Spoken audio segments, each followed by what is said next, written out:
Hidayatul Islam ini yang insya Allah ada di dalam perlindungan Allah Subhanahu wa Ta'ala. Amin ya Rabbal Alamin.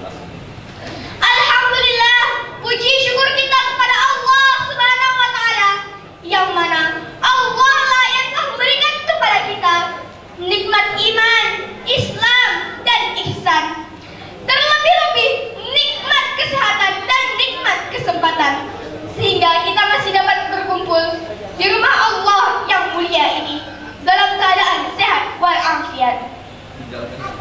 Salawat bermutiarakan salam marilah kita hadiahkan kepada junjungan alam, yakni Nabi besar Muhammad sallallahu alaihi wasallam, dengan melafazkan Allahumma salli ala Sayyidina Muhammad wa ala ali Sayyidina Muhammad. Baiklah, adapun judul pidato yang akan saya sampaikan kali ini adalah keutamaan belajar dan membaca Al-Quran. Al-Quran adalah kalam Allah yang diturunkan kepada Nabi Muhammad SAW melalui perantara malaikat Jibril, dan sebagai petunjuk bagi orang yang bertakwa. Sebagaimana firman Allah dalam surah Al-Baqarah ayat 2. A'udzu billahi minasyaitonir rajim. Bismillahirrahmanirrahim. Dzalikal kitabu la raiba fihi hudan lil muttaqin. Kitab Al-Quran ini tidak ada keraguan padanya dan sebagai petunjuk bagi orang yang bertakwa. Al-Quran diturunkan pertama kali di sebuah tempat bernama Lauhul Mahfuz, kemudian ke Baitul Izzat, dan lalu diturunkan ke dunia di Gua Hira. Pada saat itu langsung Nabi Muhammad sampaikan kepada para sahabat, dan para sahabat berlomba-lomba membaca dan menghafalkannya. Saudara-saudariku semuanya, kita sebagai umat muslim tentu sudah sangat familiar dengan kitab suci Al-Quran. Kitab suci yang berisi petunjuk dari Allah Subhanahu wa Ta'ala bagi manusia, yang membimbing kita dalam menjalankan kehidupan di dunia ini.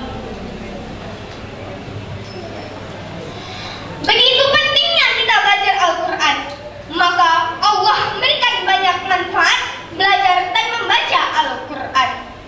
Di antaranya sebagai berikut. Yang pertama, belajar dan membaca Al-Quran dapat membantu kita untuk mendapatkan pahala dari Allah Subhanahu wa Ta'ala.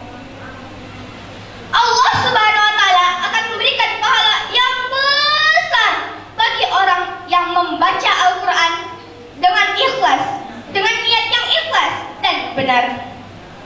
Allah Subhanahu wa Ta'ala berfirman dalam surah Al-Baqarah ayat 121, yang artinya, barang siapa yang beramal soleh, baik laki-laki maupun perempuan, sedang dia beriman, maka sesungguhnya akan kami berikan kepadanya kehidupan yang baik, dan sesungguhnya akan kami berikan kepadanya pahala yang lebih baik dari apa yang telah mereka kerjakan. Yang kedua, belajar dan membaca Al-Quran dapat membantu kita untuk memahami makna ayat-ayat Al-Quran. Di dalam Al-Quran terdapat banyak sekali ayat-ayat yang memiliki makna yang dalam dan mendalam. Dengan membaca Al-Quran secara teratur, kita dapat memahami dan merenungkan arti dari makna ayat-ayat Al-Quran, sehingga kita dapat memperoleh pemahaman yang lebih dalam tentang agama dan kehidupan di dunia ini. Saudara-saudariku semuanya, yang ketiga, belajar dan membaca Al-Quran dapat membantu kita untuk meningkatkan iman dan takwa kita kepada Allah Subhanahu wa Ta'ala.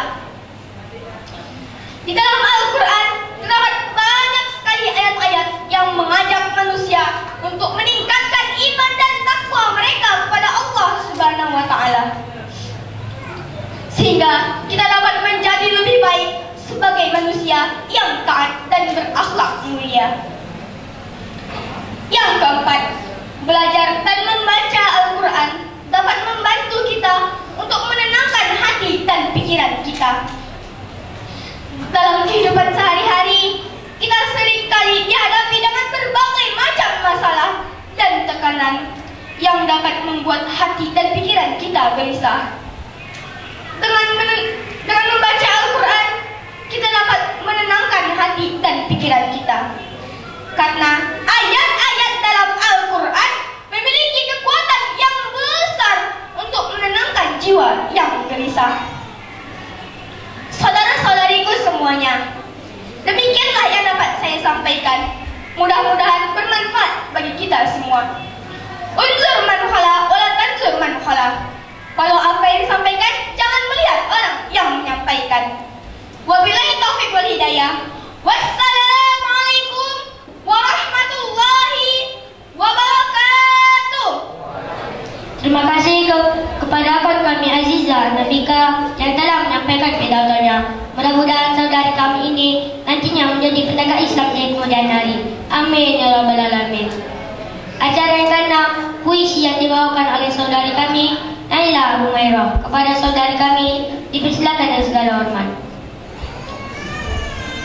Assalamualaikum warahmatullahi wabarakatuh.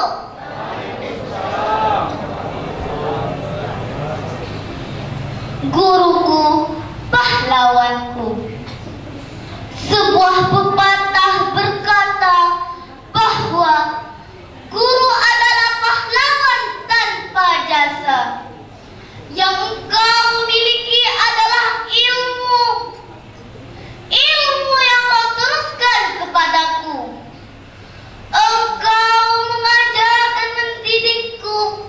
Semua yang kau ajarkan sangat berguna bagiku. Mengajar dan membimbingku dengan cinta.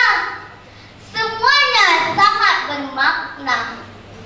Terkadang aku membuatmu gusar, tetapi entah bagaimana caranya engkau masih bisa bersabar dan menasihatiku dengan sepatutnya. Guruku, inspirasi dan pahlawan, ku sangat menghormatimu. Satu hal yang ingin ku katakan,